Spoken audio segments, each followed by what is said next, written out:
Na primeira quinzena de agosto de 2021, o Grêmio já estava na zona de rebaixamento do Campeonato Brasileiro e a então comissão técnica do Grêmio, liderada por Luiz Felipe Scolari, que tinha entre os seus auxiliares Paulo Turra, entrava em rota de colisão, em rota de choque com um grupo de jogadores. O motivo era muito simples. Paulo Turra, auxiliar de Filipão, que não à toa tem a brincadeira do sobrenome Turra com o termo turrão, aquele cara que gosta do enfrentamento, que gosta da birra, gosta da briga. O Paulo Turra ele começou a cobrar muito forte alguns jogadores do Grêmio, ele começou a cobrar que esses jogadores tivessem envolvimento no dia a dia, nos treinos, nas atividades e também nos jogos. E alguns jogadores do Grêmio, e não foram poucos não, eles nessa rota de colisão passaram a encerrar relações com Paulo Turra. O relato dentro do vestiário era de que jogadores e Paulo Turra se cumprimentavam e no máximo isso. No máximo bom dia ou boa tarde. E não havia rigorosamente nenhuma relação. Os jogadores não gostavam de ser cobrados. Como também não gostavam do início do campeonato, quando Thiago Nunes antecipou o horário dos treinamentos. Como os jogadores também não gostaram de cobranças públicas feitas no final do Campeonato Brasileiro. Esses jogadores mimados, mimadinhos, com as unhas desse tamanho, ajudaram a colocar o Grêmio na segunda divisão.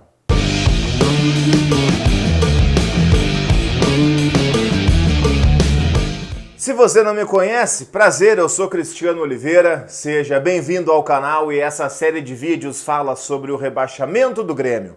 Eu estou mostrando nessa série que o rebaixamento do Grêmio, ele tem rostos, ele tem nomes e ele tem sobrenomes que o torcedor não pode esquecer.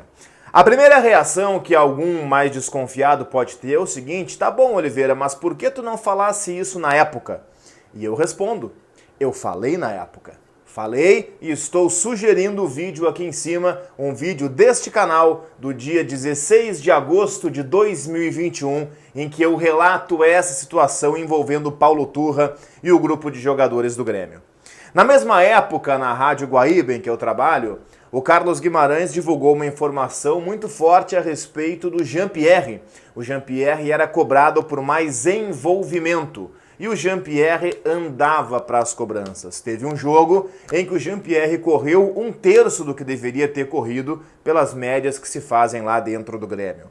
Na mesma época houve um relato também bastante forte, embasado e detalhado, em que o Darlan ironizava as cobranças a respeito do seu rendimento e das coisas que ele deveria fazer dentro do campo. Na mesma época, eu vou lembrar, aliás, na mesma época não, isso tudo é com Filipão e Paulo Turra. Eu vou pegar um pouco mais para trás, ainda antes do começo do Campeonato Brasileiro, em que Thiago Nunes já era o técnico, e tentou o Thiago Nunes impor ao Grêmio, não uma cartilha, não seria esse o termo, até porque o Thiago Nunes já havia fracassado com a sua cartilha lá no Corinthians no ano retrasado. Mas Thiago Nunes tentou impor ao Grêmio uma série de regras. E uma das regras foi antecipar o horário da chegada dos jogadores para os treinos da manhã. E isso não foi bem recebido. Os jogadores ficaram entristecidos e depois até irritados com essa mudança do Thiago Nunes. Tudo isso porque os jogadores do Grêmio sempre foram tratados a pão de ló. Eles sempre tiveram tudo nas mãos. Lembra da época do Renato? Calma, o episódio dos técnicos vai ser depois. Os treinadores do Grêmio vão ter um caso à parte nessa série. Mas o Renato, ele dava tudo o que os jogadores queriam. Quer comidinha na boquinha? Toma. Quer bebidinha? Toma. Quer uma folguinha aqui? Toma. Quer uma folguinha colar? Leva. E os jogadores foram ficando com as unhas desse tamanho. Garrões, para usar uma palavra que costumamos utilizar bastante por aqui.